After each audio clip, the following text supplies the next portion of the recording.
Welcome to another episode of AI with Alaa podcast. My guest today is Dr. Ahmad Mourad, who is one of the most interesting people you can have a conversation with. He is a master of technology, innovation, ideation, transformation across multiple industries. Also, he is a published author, a trader.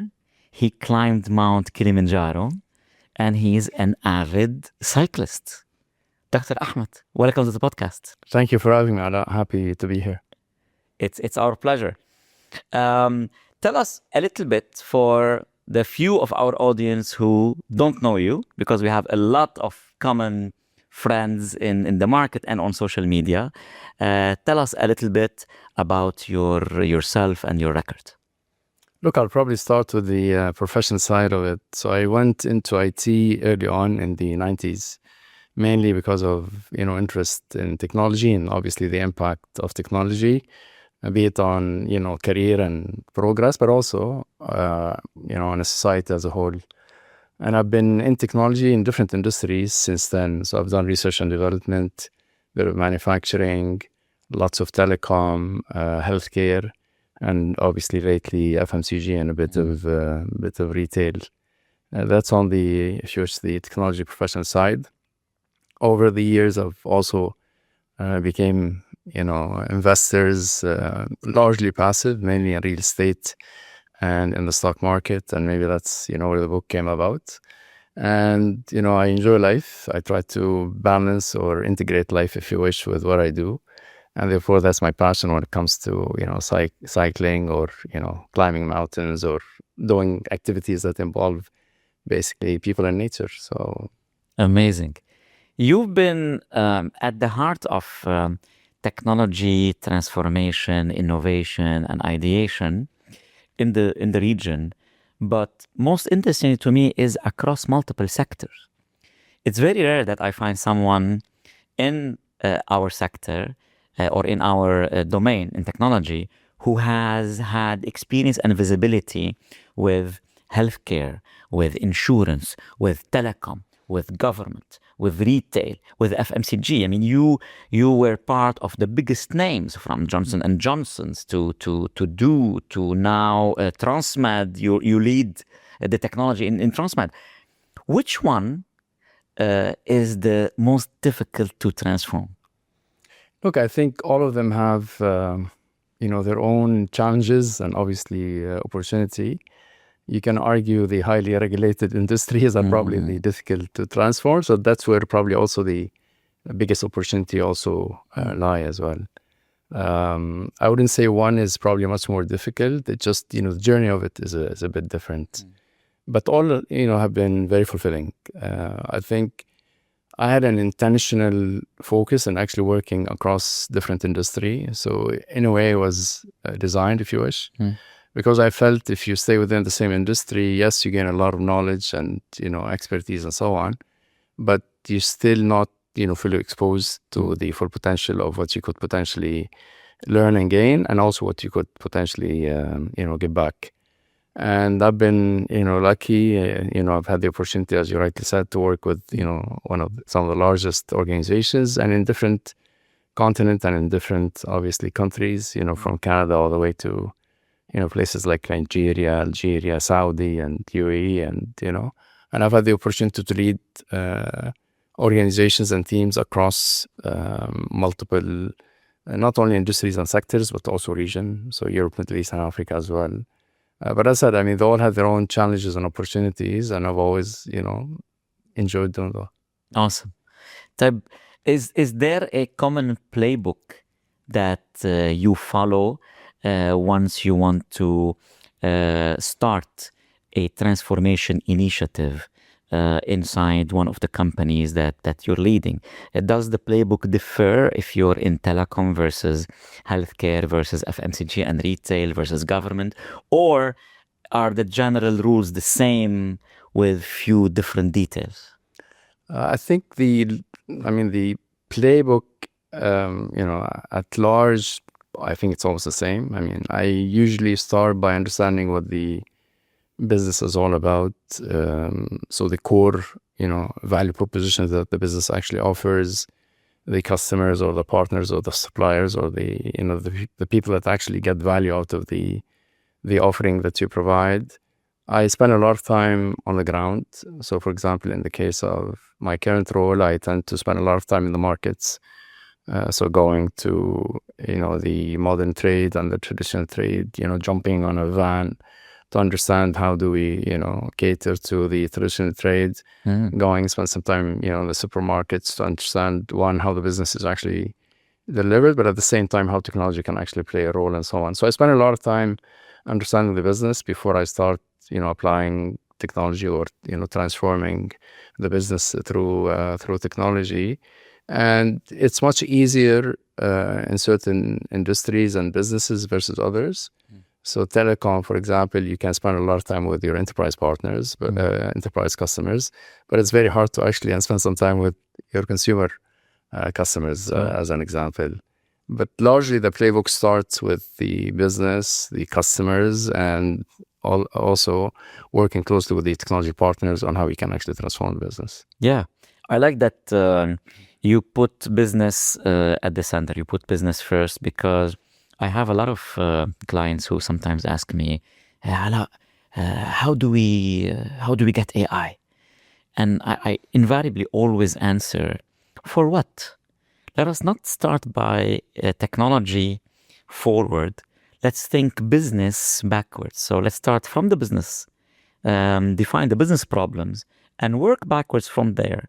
How can we solve them?" And sometimes the solution is AI, and sometimes the solution is another tech that is not AI, and sometimes the solution is not tech at all. Correct. Yeah. So your approach starts with diagnosing the business problem first, and I like the fact that you travel across the different part of the supply chain. I mean, famously, you're the CIO of Transmed now, the largest FMCG and distributing and retail company in the region. And we were chatting earlier, and you mentioned that 60% of everything we see in supermarkets is from Transmed. This is a huge supply chain operation. Is it still amenable to transformation, to technology, to AI? Look, I mean, Transmed probably it's unique in its approach when it comes to technology. So the group was founded in 1943, and they've actually been leading, obviously, not only when it comes to distribution and supply chain and logistics, but also how they apply technology, to their business. And I just, I joined Transmed just over 3 years ago. So I don't want to take, the credit for the great work that actually took place. But regardless of the wave of technology, whether it's the PC wave or the internet wave or the, mobile wave or, the cloud and now the AI wave, Transmed not only has actually adopted it, but they were actually the leaders when it comes to adopting technology for the sake of obviously the business, but importantly also the customer they serve and the supplier they serve as well. And this continued to be a competitive edge for the organizations, and we are intentional in keeping it a competitive edge for the organization. Nice. And in a industry like FMCG, distribution, retail, where is AI or transformation or tech in general having the biggest impact? Is it on the supply chain side, because famously you're solving supply chain problems every day, or is it on the customer service and customer care side, or is it now with Gen AI increasing the productivity of your office workers? Which one do you think is the priority? I think in terms of opportunity, I'm sure you find opportunity across. I think intelligence is foundational to any business, and obviously Transmed is no exception. We approach it from multiple perspectives. So we basically consume technology and AI in multiple forms. So one is basically working with partners, vendors, where we procure some of those capability, and obviously we deploy them and we leverage AI accordingly. We have another consumptions where we actually do an API calls, and we tap into, the likes of OpenAI and Google and so on. And last but not least is basically how do we, run our own models, ingest our own data, and actually drive value out of it as well. And we believe these three different consumption models, collectively, they provide the value they should be providing. So we do, like all other organizations, we leverage, for example, technology and AI for the, the productivity elements, the efficiency elements, so the work productivity of the organizations. But we also have a lot of capabilities, especially when it comes to in-store executions, or when it comes to our transportation management capabilities, or when it comes to our Salesforce automation capability, where we leverage AI to actually serve the customers and the suppliers that we serve, but also to deliver value for the actual organizations. Again, I mean, we have multiple use cases and ways of actually we consume AI, one on the productivity and efficiency piece, but definitely beyond as well. Awesome. And every time we spoke, you and me, I always find that you have this sober, realistic, pragmatic approach to AI. You don't like the hype merchants, and you don't like the extreme skeptics who just say it's a fad, it will pass next year, like the metaverse. Okay, you're firmly in the center with this. The best I could describe it is sober and pragmatic approach to AI. Where do you think AI is today in terms of hype versus real capabilities? Look, I mean, we've had multiple technological revolution, throughout. I've lived through many. So I lived through the mainframes, the PCs, the mobile, the internet, and cloud, and lately AI. Now, every revolution has its own, obviously, hype or, true value. And some of these we've seen immediately after that revolution started, and, and others, took a bit of longer. Now, AI, it is probably another transformation revolutions that we see from a technological perspective, but it's different. It's different in the sense, in all the revolutions, humans were the most intelligent, species in these revolutions. So we actually manufacture cars to overcome the limitations of the horses and the carriages. So we control how cars are manufactured, how, the rules around them, But with the case of AI, it's basically we are losing an element of, our intelligence as species. And now I think the focus is how do we leverage both the human capability and the AI capability to actually do things that we were never been able to do in the past as well.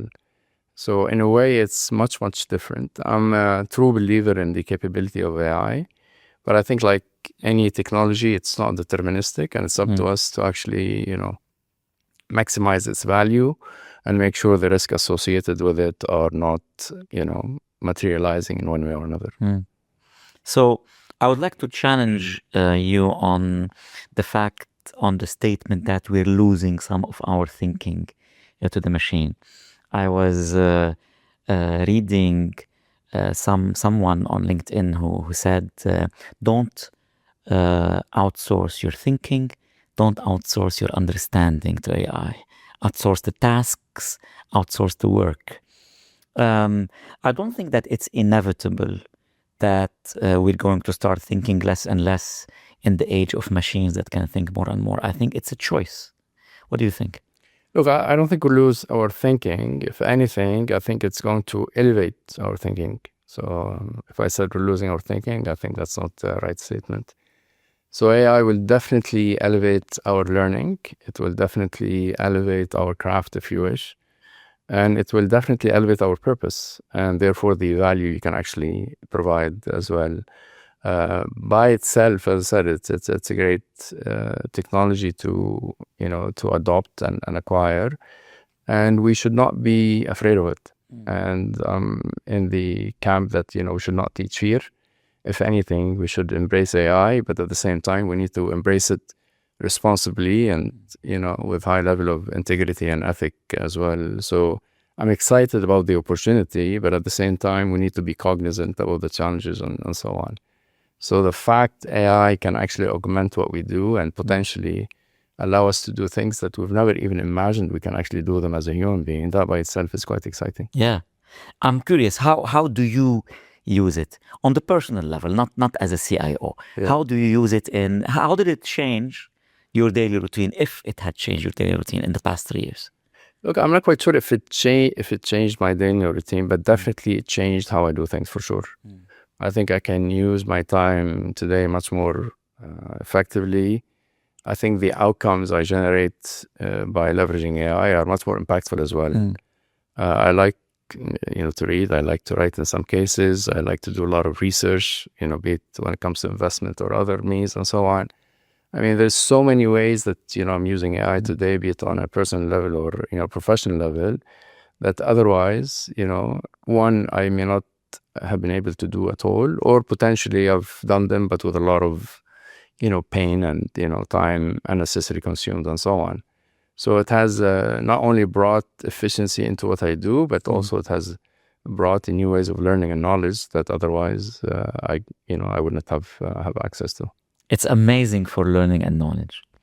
When people tell me AI will make us learn less, I tell them it depends on the person. I'm learning more than ever. My favorite tool for learning, I'm not sure if you used as well, is Notebook LM. I do a lot of research there on a topic. Say I'm interested this week in LLM inferencing and how you distribute inferencing of a large model across multiple GPUs. Yeah. So instead of Googling things, you go to Notebook LM, you do all your research, and then you can immediately transform the answer instead of a 20 page research to a podcast, an audio. And then I put it on my phone, and as I'm driving or as I'm traveling, I listen to the research.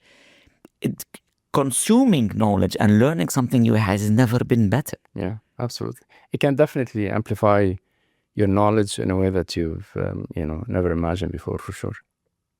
And especially for those who love reading and love knowledge. Type on the company level.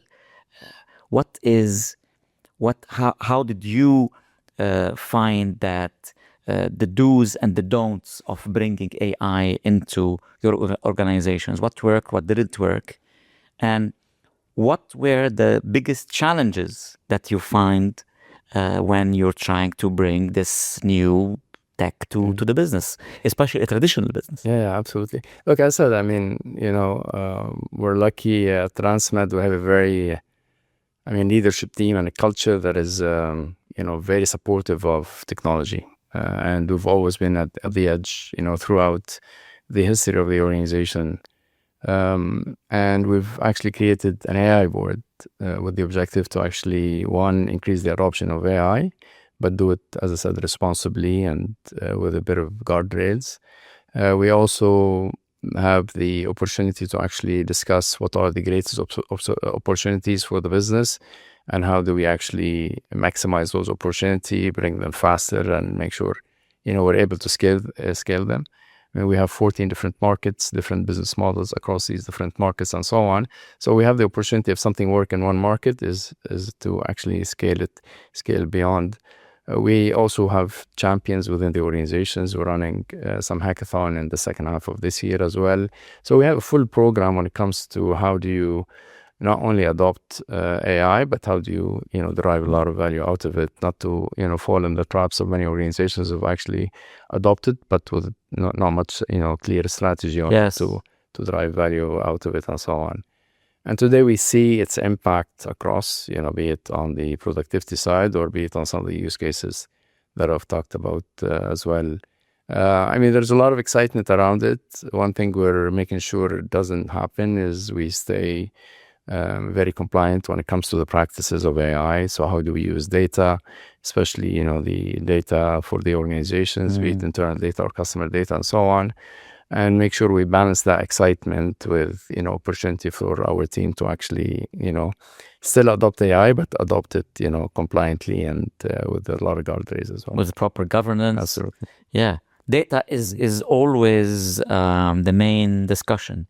It's the core of AI. It's the heart and the soul. It's the fuel of AI. And when I work with multiple industries, I find especially in this part of the world, I'm not familiar with other parts of the world, that data is not very well taken care of. Okay, how can we change this culture? How can we start pushing companies and leaders in the direction of taking better care of their data? No, look, I mean, you're absolutely right. I think the success of AI depends, one, on the human capital of the organizations, and are they, equipped and knowledgeable to actually deal with the new revolution of AI and the possibility that AI actually provide. And two, how ready are you when it comes to the tools that you use and also the data that you leverage and so on. I mean, the fact the organization has long history of actually adopting technology and so on, and we have so many different operations. Some of these operations grew organically, others were part of acquisitions and so on. So it's a bit of we have a lot of complexity when it comes to different systems, different data sets and so on. One thing we're doing is we trying to implement proper governance when it comes to master data and how we govern data across the organization. So the moment you start, leveraging these AI models, the AI models, one, they have the right human capital behind them, and also they have the right, data sets, and therefore, the outcome is much more impactful as well. I can't claim we're there fully, but, we are on the right track to actually get there. Everybody is in the journey. Yeah. Everybody is still inside the journey. Nobody is outside so that we can reflect back. We are learning as we go. We're building the plane mid-flight. But as you're embarking, or as you're on this path, you have another advantage, which is you can see how different markets and different cultures and different countries are doing, because you serve 14 different markets, right? Do you find differences between, let's say, on the people's level, between people's adoption of AI, people's excitement about AI, people's fear of AI across different countries, and where does the UAE sit on this spectrum compared to the Europeans, the Canadians? Yeah, it's a great question. So definitely, and I don't think this is unique to us, to be completely honest. So you fear different level of maturity and adoption for sure, be it on a market level or within the same market, or sometimes within the same team as well. So people obviously have a lot of excitement around, what AI is capable of actually doing, but also there's a lot of fear that comes along as well. The manpower that we have, or the talent pool that we have, I mean, largely these are young, people who have actually graduated recently, or, they are basically in the early stages of their career as well. And there's a lot of fear about, whether AI is going to take over some of these jobs and so on.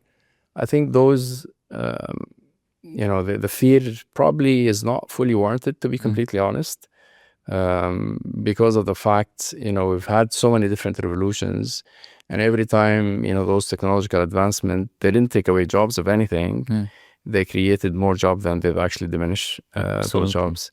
Now they've created different type of jobs, which is absolutely fine. But I mean, we should be open to the fact that we need to embrace, if you wish, AI, since now we're talking about AI, and learn it rather than actually fear from it. Will people with AI capability outperform, people with no AI capability? Absolutely. Correct. So what we do from an organization perspective is we try to embrace it. We try to, retreat away from the fear. We rather educate about the potential capability of AI, make sure, they have the right trainings, the right level of adoption, and so on. And, they are equipped to actually perform their job much, much better. And as an organization, it's not necessarily only for AI, but if you take all the technological revolution that the organization has gone through since 1943, every time we managed to tap into it, grow out of it, and therefore we created more jobs and more opportunities as well. Beautiful. So we see the more you leverage technology and AI, the most profitable that you'll become, your growth trajectory might be much, much bigger and faster, and therefore you're creating opportunities on jobs versus the other way around. Absolutely. The net is almost always positive. And I love what you described because I'm also firmly in the optimists camp when it comes to the future of jobs and the impact on economy. But you mentioned that some of the young members in the organization are expressing fears about jobs and the future. Do you see differences in fear from AI across different age groups of employees, like those in their 20s versus those in their 60s versus everyone in between? Yeah. Do you notice differences? Look, I mean, maybe, but not necessarily in our organization. Because I said, I mean, we focus a lot on learning, regardless of your age. I mean, so the entire executive and senior leadership and senior management, every year we actually spend 1 week doing nothing. So we get completely out of, doing our day-to-day job, and we just go out and we become student learners. So we have that culture. I mean, we're lucky to have that culture within the organizations, and with the help, obviously, of the executive management and HR and so on. We are driving this across, regardless of your age and how long you've been in the organizations and so on. But it's something we need to recognize, that some would have actually the fear, especially, I don't know, roles where AI could easily be adopted and so on. But as I said, I mean, for us, it's basically how do you leverage it to augment you, to make you do things better, smarter, more efficient, faster, rather than, it's going to take over your jobs. And the organization has a history, since its foundations back in 1943. We've never diminished any of these jobs. If anything, we just augmented them and we created more opportunity out of them. And if I tell you the jobs we created in the last maybe 2-3 years, be it in IT or outside IT, these jobs never existed in the past. Amazing. And now all of a sudden they're possible because, we're leveraging technology in ways we've never leveraged it before. Absolutely. I think it's just fear mongering when they say these 5,000 layoffs from company X or company Y are driven by AI. Absolutely. I'm a big skeptic of that. I need to see a clear evidence of that, not being just an excuse for these big companies wanting to get rid of some over hiring they've done after COVID or during COVID and now blaming it on AI. But the way you express it instills confidence. I mean, this is why you're one of the reasons why you're a successful leader, because if I'm listening to you, if I'm part of your team, the confidence in which you're articulating this view that we are going to learn and we're moving forward and we're going to create better employees, we're going to create better opportunities, new opportunities, and the calm demeanor that you say it in gives me absolute confidence. But you're not only a CIO in this new age of AI, you're also a father in this new age of AI. And you have 3 kids. 2 of them are close to university, stage. So are Adam and Anas scared of AI? Are they fan of AI? Is there a mix of both? What do they tell you? Look, so Adam is just very close to graduation. He's doing finance. And I just attended his graduation ceremony a few weeks ago. And I was also last week, actually, I had the opportunity to be part of one of the ceremonies addressing, the graduates and, their families, friends, and so on. And if you speak to them, and they're all of us the same generations of my sons as well. So you see the sense of excitement. I mean, it's a huge achievement after you finish your university and so on. But many had also a lot of anxiety about the uncertainty of, what's next, correct? And I remember, so I graduated, in the 90s. I had similar feelings as well. I was excited about the fact I'm graduating, but at the same time, I was a bit fearful of also what's next. And at that time, obviously, we didn't have AI, but we had the internet, we had, other technologies and so on. And that fear is, I mean, it's fine. But the important is we don't, we don't go and accept that fear. I think we take it as a challenge, and we go out and make the most out of it. So I was telling Adam, and I was telling obviously the other graduates, look, it's normal, to feel a bit of anxiety and uncertainty, and whether, we will have a job or whether AI will take over, and, are we going to be, left behind and so on. And in fact, it's your decision. Yes. I mean, it's up to you to adopt AI and make sure you're not left behind, or to say, look, I'm not going to do anything about it, and most likely you're going to be left behind as well, correct? But that, for me, is completely the opposite. I mean, the new generation, be it, the new graduates or the soon to graduate, or maybe the many generation that will follow, for me, they have opportunity we've never had. I mean, we had technology that, we had to actually teach it what to do and, how to do things and so on. Now, all of a sudden, we have almost companions that we're working very closely together. And not only they can do what we ask them to do, but potentially they can open new opportunities that we've never even imagined to have in our entire life. And whether you take this in healthcare, where you have the opportunity today to advance science in a way that we've never advanced it, you can discover vaccines in a way and in a time frame that we've never imagined to do it. Or education, because I know there's a lot of talk about educations and AI and how educations will be nurtured in the future. Again, I mean, you can create knowledge in a way that we've never been able to create it before, and so on. So I look at AI completely the other way around. It should not be something we should be fearful of, if anything, something that we should embrace. And as I said, you should embrace it with a lot of optimism, but at the same time, a lot of responsibility as well. Absolutely. And look, the anxiety and combined with the excitement of a fresh graduate that we've always, we've all had, is also has a new dimension today. Because when we were graduating, the fear was mainly about, will we find a job, which career path, which industry. It's not necessarily the only option for today graduates. AI is making entrepreneurship and creating your own business and founding your own business much, much more easier than when you and I graduated.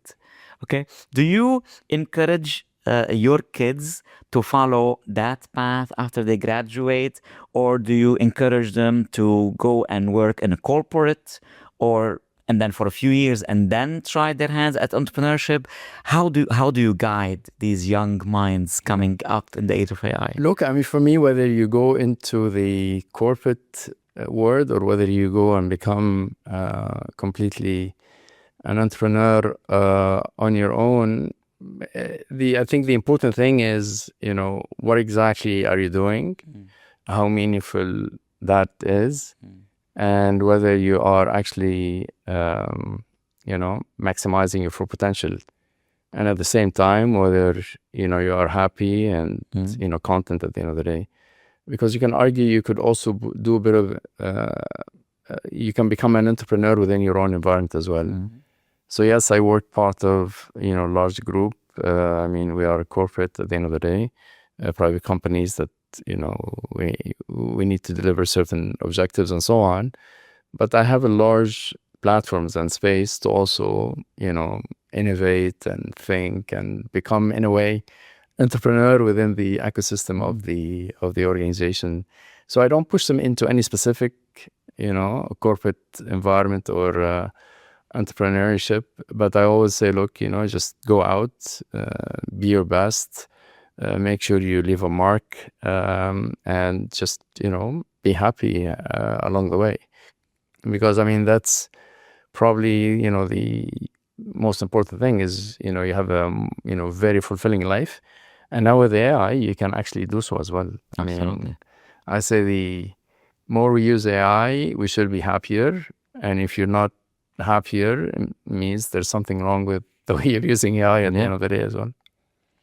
And you mentioned this innovation platform that doesn't limit you inside a corporate or your team to just doing things in an automated way, but also has this kind of sandbox for generating, innovating new ideas, testing, playing.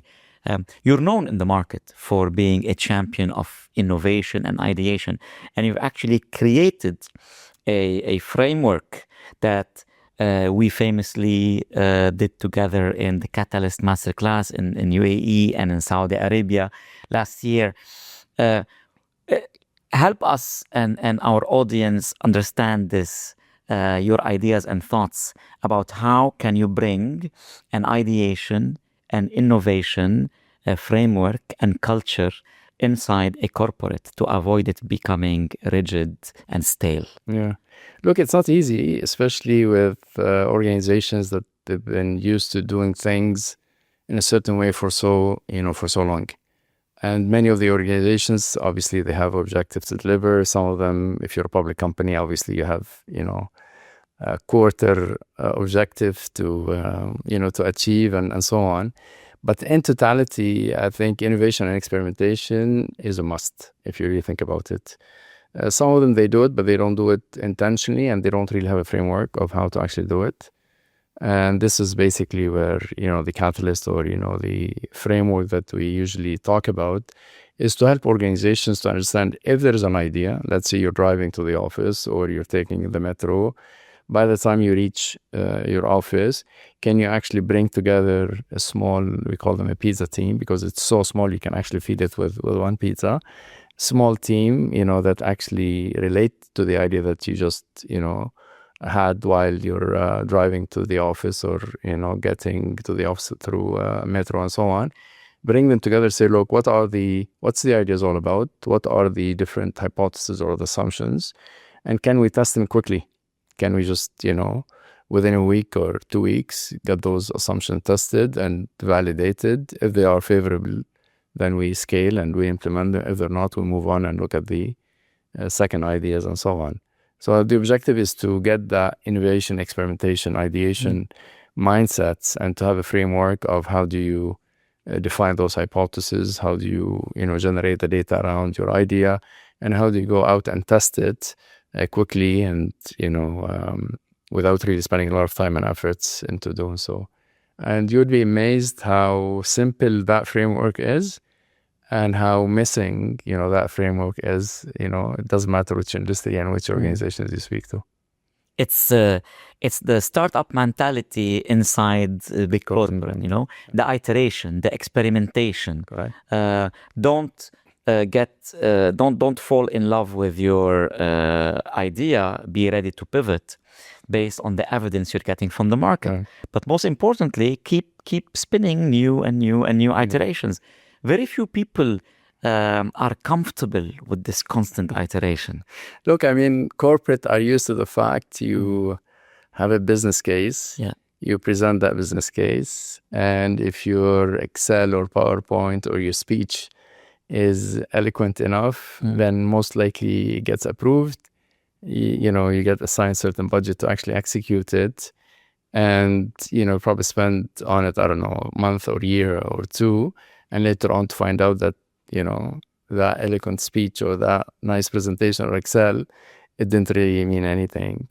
I think it's much harder for an ideation team to request $5,000 to go and experiment versus strong business case or what appears to be a strong business case with $1 million investment. Most likely the business team or the finance managers and so on, they're much more used to the fact I can approve a business case, but they're not too comfortable with actually giving away $5,000 to actually experiment and do something, because the moment you give that $5,000, immediately you would expect something in returns. And with ideation and experimentation, sometime you actually have that return. Sometime you have the learning to make sure you don't invest $1 million into that specific area. So in reality, you haven't made $1 million, you just avoided $1 million of investments and so on. But again, it's how you approach it and the mindset behind it. And you have to allow for failure. Yes. That's what learning is all about. You have to try multiple things, see what works, see what sticks. And that applies whether you're ideating inside an organization or whether you're creating a product in a startup. Yeah. If you're advising, and I know you talk a lot to founders and entrepreneurs, what do you advise them regarding how quickly they should start shipping their first MVPs to the market? Yeah. Look, I mean, not only an entrepreneur, but even within the organizations, we have the same challenges. I mean, all corporate organizations, I'm not talking specifically about my current organization, is we're also not comfortable with the fact that we can actually get something out, ship it, then iterate, And then improve learn it. from the feedback. Absolutely. We're perfectionists in so many different ways. That first, MVP has to be really good to the point where, it's as good as, the end state of it. And I'm not quite sure, there is an end state to anything these days. So I'm a big fan of the fact you do whatever due diligence that you need to do, depending on what the value propositions you're trying to actually accommodate. Get out that version 1, iterate, get out that version 1.1 or, version 2 and so on, and keep iterating as you go along. And sometime, yes, you might have some challenges, but those challenges are good challenges. And for me, the more the challenges when it comes to the capability, sometimes it's good because it means you're operating above your full potential, correct? If everything you do works the way you think it will work, it means probably you're just working in your comfort zone. You're not actually testing the limits of you and the organizations and so on. So sometimes I like people to actually dare to actually deliver something that they're not fully comfortable with, but they have the capability to actually deliver the minimum of what the business actually expects. So if you're trying to transform, certain capability, as long as it deliver what, traditional capability delivers plus, I think that's fine. If it's not perfect, it will become perfect as you come along. So I like that element of iteration, and that's exactly what we're trying to do at times. Yeah. The perfectionism is the enemy of launching, an enemy of speed, an enemy of the good. I think it was Reid Hoffman who once said, if you're not embarrassed by your first launch, you launch it too late. Right. Yeah. I mean, speaking of startups and launching an MVP, how do you think the UAE in particular and the GCC in a wider sense and the Arab world even wider doing on the entrepreneurial market mentality growth? Are we behind? Are we far behind, say, Silicon Valley? Are we far behind China when it comes to entrepreneurship? Or are we, in the game? Look, I mean, we're lucky, especially in the UAE and in this region. I mean, and we obviously owe a lot of gratitude to the leadership of UAE and obviously the region as well. I mean, here we have the platform, to come together, each in their own capacity from different walks of life, and to create something that, otherwise you would not be able to actually create. So I think we're absolutely lucky to live in a region where not innovation is embraced, but it's also supported and committed to as well. And obviously UAE is probably leading this space as well. Now, if we compare to what's happening at scale, be it, in North America or in China, they have obviously the computing power, they have the data, they have the models, and they have all the means to actually lead in one way or another. I think we're starting to see a lot of initiatives, investments and commitment in this region, which for me is absolutely promising. In some cases, they're probably ahead of North America and China in some cases. But it's happening, and it's happening so fast. And for me, that's really, really encouraging. So this region is blessed to have a leadership that believe in technology, and especially AI. And not only they embrace it and they talk about it, but they actually walk the talk as well, with the investments, with the platforms, with the ecosystem they create and so on. And obviously, you're a great example of that, Alaa. Thank you, sir. And I wouldn't want to live anywhere else at this dawn of the era of AI. Let's just see, the attitude of the government here is the attitude of a startup rather than a bureaucratic government who's in love with paperwork. They sometimes act faster than a corporate or a private company. And the vision, predicting what's going to happen 5 steps at a time. And I mean, look at the Stargate project in Abu Dhabi, building an AI factory that will reach a 5 gigawatt capacity, which is 5 times bigger than Colossus one by Elon Musk in Houston. And now, after what happened the past 2 weeks with the launch of Fable and then Donald Trump deciding to cut everyone else in the world who's not American from Fable, you start seeing why AI investment in the UAE has a national security, a national safety, a geopolitical aspect, and not just a story of a new tech or a new economic driver. What are your thoughts on AI and geopolitics? Yes, no, look, absolutely. And I think a lot of people confuse AI with models. But if you take a look at what UAE is doing, they're investing across the different layers of AI. Be it on the energy side, I think on the chips, probably, they're just scratching the surface through investment, somewhere else, be it in NVIDIA and other places. Then infrastructure, I think there's a huge investment in infrastructure. So for me, that's layer 3. And layer 4 is basically the models. And you've seen some of the models that actually were born in this region as well. That's very, very promising. And the last but not least is basically the application, correct? Because AI brings, huge array of application that otherwise you wouldn't be able to have before. And there's so many different applications that, the UAE and the region is actually, started to bring to life, but at the same time, sponsor, elevate, and scale. So for me, I think what they're doing, which basically stand out from the rest of the crowd, if you wish, even from, great ecosystems out there, is basically how they're actually investing in the entire layers of AI and not only in the model layer as well. And that's very promising, and I hope it's contagious for the rest of the region as well. Absolutely, the full stack. Yeah, full stack. We should. I also always talk about the talent gap. We have a lot of talented people in the UAE, local residents. Even the UAE is embracing the best talent from all over the world. But I still think in terms of talent density, we have less, say, AI engineers or innovators or data scientists compared to what you have in Silicon Valley or what you have in Shanghai. How can we close this gap? Yeah. Look, I'm not quite sure if the gap is that large, to be completely honest, because it depends on, which probably sectors, which area, because sometimes you see, we're almost there or we're there already. But as I said, the scale obviously plays a role. So you have the talent, obviously, the human capital and the talents behind it, but also the innovations or the technology and, your talking capital, if you wish, if we talk about AI as well. It's happening, but I think it needs to happen more.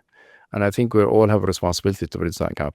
I don't think it's fair to say, look, it's only the responsibility of the governments and, some of the key influencers to take, that on their shoulders and make this happen. I think it's a responsibility of everybody. The government obviously is doing a great job at it. The private sectors, I think they can do more.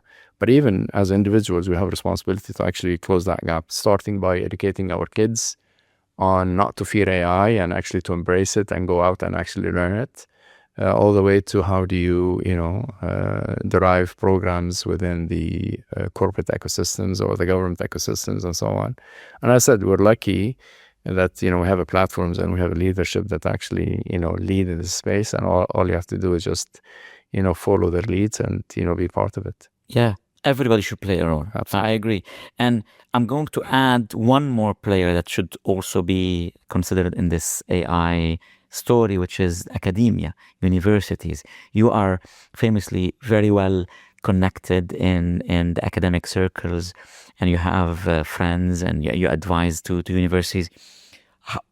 How do you think universities are faring here in the UAE when it comes to preparing for AI, preparing students for the job market, but more importantly, playing their role in research and cutting edge research and playing this revolving door between them and the industry? Because that's what differentiates countries like Canada, where you've been working. Correct.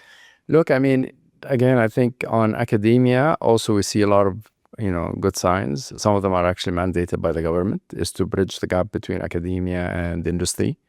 So you see a lot of now adjunct, faculty, professors are part of, delivering, some of these academic courses and so on. We work a lot with academia, be it, in UAE and, across, different markets as well, on multiple fronts. I mean, internship is obviously one of them, but also we have a lot of capstone projects where graduate students are given the opportunity to work on a real world problem and deliver, the graduation project accordingly. We have a bit of research and development activities with a few universities and so on. So it's happening, but as I said, it needs to happen more. The government mandate, I think it's great, but again, you need to believe in it, you need to embrace it, and you need to do it because you believe in the value that actually it brings and so on. And many of the students now, they realize the value of it as well. So they're actually, in a way, putting nice pressure on their universities and faculties to actually go that route as well. Many of the university we collaborate with, this is a top priority for them, and that's a good sign moving forward. Amazing. The entire ecosystem are pulling their weight. Absolutely. We're learning so much. We have to take a couple of minutes break and we'll resume.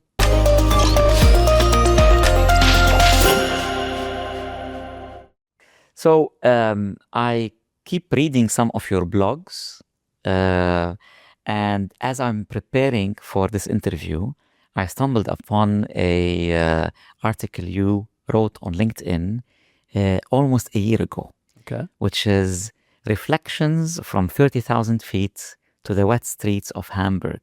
Okay. Prediction about the future of AI. Okay. Okay.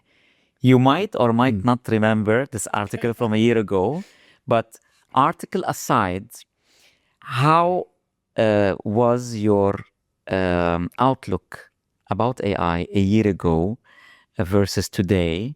Are you surprised a lot? Are you surprised a little? Or did it turn out exactly how you predicted? Definitely, it didn't turn out exactly how I predicted it. I would say I'm positively surprised, but again, I'm more on the optimism camp of AI. As you rightly said, I mean, we don't get too excited with the hype. We're very realistic on how we actually approach it, implement it, make the most out of it, and so on. But as I said, positively surprised. I think we've gone in a year into places that are very, very exciting. Regardless of the domain, I'm very passionate about the value AI provides, especially in addressing some of the problems that we have. My mom is a Parkinson's disease. She's been fighting for over 20 years now. And the fact, now we have a technology that could potentially advance, science, and discover maybe be it, treatments or vaccines or medication that could potentially address, some of those diseases, for me is just, amazing and, something that I would, probably support heartedly as well.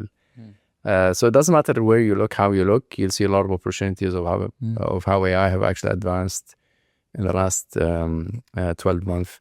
And as I said, when it comes to the future of work, I'm also very excited about, the capability AI provides when it comes to the future of work. But again, it's you, how do you embrace it? I remember, in the age of PCs and internet and so on, we had similar anxiety and uncertainty. People who embraced it were not left behind, and people who did not embrace, computers and internet and so on, most likely struggled and so on. So I think you'll make the most out of it if you embrace it, if you learn it, and if you become, good at whatever you want to do with it, be it a teacher or a scientist or an engineer or a merchandiser or a professor or a broadcaster, it doesn't matter what you do. I think if you learn it and embrace it, it will pay off at the end of the day. Awesome. So let's play again this prediction game, but this time for next year. In a year from now, what do you predict AI will be able to do that it cannot do today? I don't know if I can actually predict, to be honest. Nobody can. I'm usually... It's just going to play a game. We're not going to hold you. I don't predict a lot, but I think we would be definitely better off in many ways. And I always say, I mean, technology and AI specifically is not deterministic. You can use it as a source of good or as a source of evil. Hopefully, as a society, as people will always, focus on the source of good rather than the source of evil. But I would imagine we have, came closer or, managed to address, many of the challenges that we have as a society. We managed to balance how do we, leverage AI responsibly, ethically, with a lot of optimism. We managed to understand its value and how we can make the most out of it. We managed to take that fear away. It's going to take over my job and so on. And rather, we're embracing it and we're learning it. And we managed to, address issues that, would probably save life, improve the profitability of the organization, improve the quality of life of individuals, allow us to cycle more, maybe climb more mountains, and be at peace with the world we live in. I mean, the only reason I asked you to predict, not only because you're a technologist, but you're also a trader and an investor. And you kindly gifted me your book, The 21 Indisputable Principles of Trading, the 21 iPod, which is your Instagram handle as well. Tell me about this world of trading and investing, and how can AI change it or play a role in making it better or easier or more difficult? Yeah. Look, I mean, for me, passive investment is a must. It doesn't matter what you do. And whether you're a teacher, you're an engineer, and regardless of how much money you make, I think you cannot generate wealth by working. You can only generate wealth by actually investing, correct? So the money that you invest and the compounding value of that investment over a period of time. My children, they start their investment at a very early stage. So my two boys, they started at the age of 12 and 13. Amazing.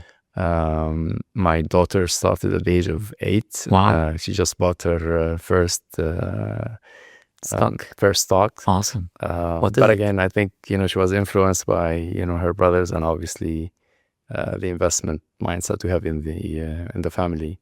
Look, for me, would AI play a role? Actually, it's playing a role. I mean, I use it today largely from analysis perspective. You still need the human in the loop. I think you need the human in the loop regardless whether you're looking at investment or anything else. And I think this is where AI can be very powerful if you keep AI and don't take the human from the loop. I don't rely on AI solely to make decisions. I leverage it to do the analysis, potentially draw all the different dimensions for me to make the final decision. So definitely it can help even in the investment space.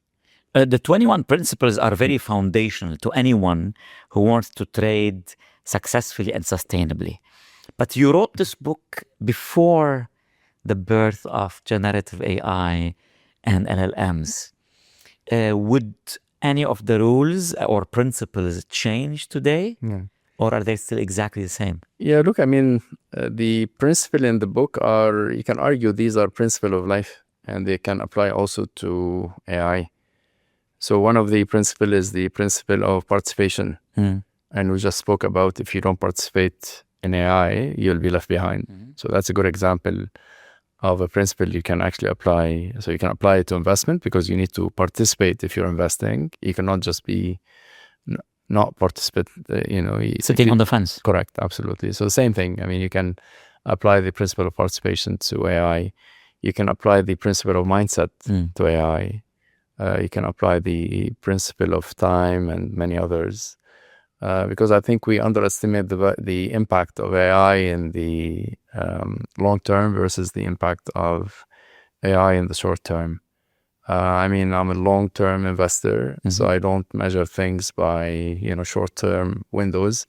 This is why I like the potential of AI because I can see the potential from a long-term perspective rather than a short-term perspective and so on.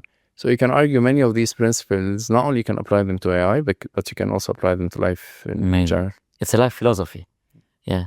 And let's I mean, speaking about the market of AI, you follow the market much better than I do. Are we in a bubble? AI bubble in particular? Look, I don't know if it's. I don't think so. If we go back to the dot-com bubble, and we try to create some Analogies between the two, I don't think we are, to be completely honest. Because as I said, I mean, the valuation that you see today, not for all the companies, like for some companies, definitely overvalued, and you should not be investing in them. But there are some great companies where if you apply the old valuation mindset, it just doesn't make any sense, correct? But again, these potential, we've never seen something like AI before. I mean, yes, it's a new revolution when it comes to technology, but it's unprecedented revolutions. The capability that you drive, the value that you can drive is something that we've never been able to do before. So I don't think it's a total bubble. It's basically, you have a lot of great companies that have a great value propositions, that have the means to actually thrive. And you have a lot of companies that are actually riding the wave. Yes. So those companies riding the wave, ultimately, they will feel, the heat of the bubble in one way or another. Correction, yeah. But if you are investing in the right companies, the right mindsets, the right portfolio and so on, a long-term perspective, I think you should be very, very happy. With a disclaimer to our audience of not a financial advice. Are you still long NVIDIA? Are you still long Google? Are you still long Microsoft? Look, I don't want to name any specific companies, but there's a lot of companies. I mean, I bought them and I continue to hold for them, where I've received a lot of, feedback from others that, look, have you not waited long enough? Is it not the right time to actually, sell them? I think it depends on your thesis for these companies, correct? And many of these theses, I mean, they still hold through for many of those. I mean, I truly believe in the potential of, companies like NVIDIA's and Micron's and a few others and so on. Again, it depends on your portfolio, what's your thesis, and what's your, your ways of investing. Is it short-term, mid-term, and long-term? And I enjoy the long-term investment approach. You're famously a long-term investor, and you eloquently divide the AI into its different layers of the stack. The two examples you mentioned are on the hardware infrastructure, NVIDIA and Micron. What about up the stack? Would you be investing in OpenAI and Anthropic when they go public? I usually don't do IPOs. I think I'm known for that. But why? I mean, for multiple reasons. I've only invested in one IPO in my entire investment career or journey. For multiple reasons, because when the company goes public, usually you don't have the right valuations for it yet. You need to give it a bit of time. Now, you can argue many of the companies that are actually going public now, they've been in business for quite some time. So you can understand their business model much better. You can potentially put some valuation on top of it and so on. Because usually there's a lot of hype alongside the IPO. And I usually don't invest in hypes. I invest in a very solid, foundational and proper valuations and so on. So it's nothing against these companies. It's just, the hypes that, short-term investor creates and whether I want to be part of it or not. But Anthropic is a great company. Obviously, OpenAI is a great company. If we look at the other layers, if you go to models and applications and so on, you have Microsoft and Google. These are awesome companies that are actually not only playing across the infrastructure layer, but they're doing a lot of work around the model layer and also the application layer as well. So, yeah, absolutely. I mean, some of them are already public and I invest in them. Others, I will invest in them for sure. But the timing depends on, whether, they are going through the hype of the IPOs or whether they've actually settled down. You're very calm about your investment decisions, your analysis, this cool and cold and calm and collected head that we talked about when we mentioned your leadership also serves you during an era of hype around the market to know what to do and what not to do and when to just hold back and when to participate. Because it's not only about participation, it's about when to participate as well. Yeah. So let's talk about the ones you mentioned. Famously, OpenAI and Anthropic, the most exciting companies in the world right now, are hemorrhaging billions of dollars. No one in history commanded that big of a valuation while still losing this amount. I mean, people keep saying Uber, or all the others. They are losing 50 Ubers per year Okay. How is this sustainable? Look, I mean, there's definitely a lot of AI build-up taking place, which basically they're counting on the value that build-up will bring from a future perspective. And there's an arm race, obviously, in the AI. Everybody wants to make sure, they lead the wave rather than get swiped by it. And therefore, you need a lot of money to actually to do the build-up, be it, the power that will, on the energy side or the infrastructure side or the optical side or the memory side or the chip side and so on. I mean, there's a huge investment that needs to be made because they believe of the potential of the application layer and the model layer that, they can ride on top of all these investments. So the future has still a lot of opportunities when it comes to AI, and people or organizations like Anthropic and OpenAI and so on, they want to make sure they stay in the lead and they capitalize, obviously, on the full potential of the AI capability, which is fine.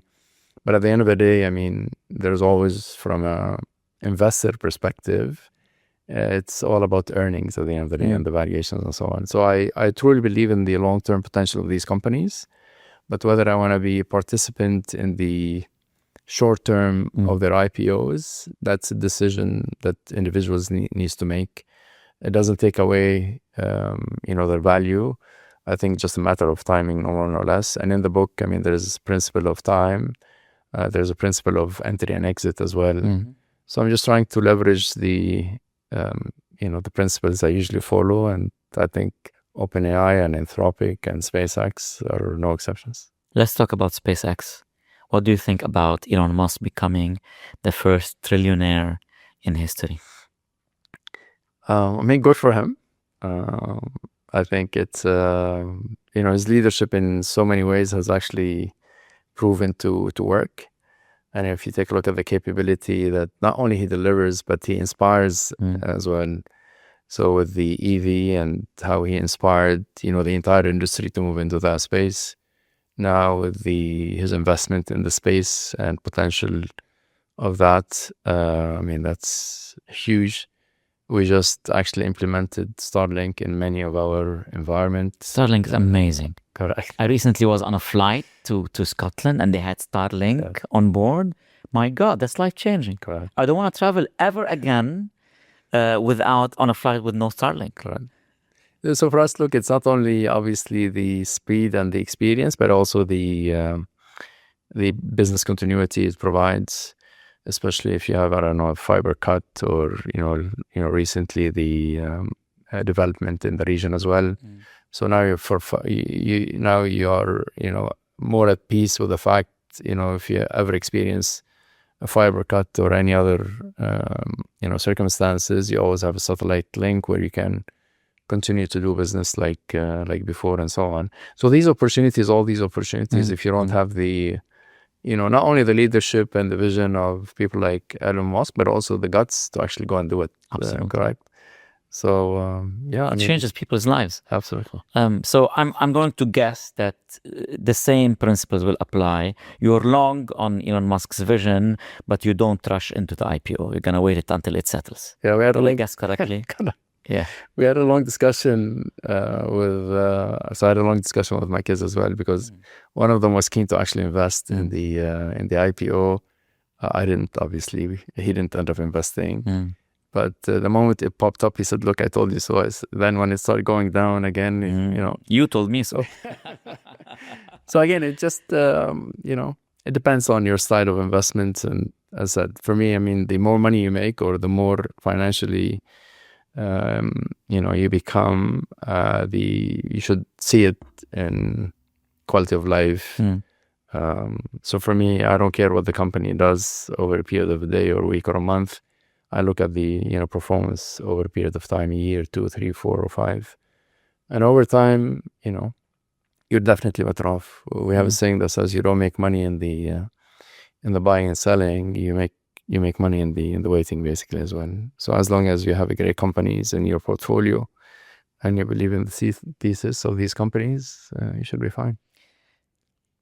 More and more insights. I mean, every sentence you say is rich with insights. But I'm still stuck on the fact that you're the amount of mentorship and guidance you provide to your kids are so multifaceted. I mean, on one hand, you guide them around technology, you guide them around investing and stock market and trading. Also, you took one of your sons with you when you were summiting, both of them, to Kilimanjaro. Correct. I mean, you're influencing their lives on so many ways.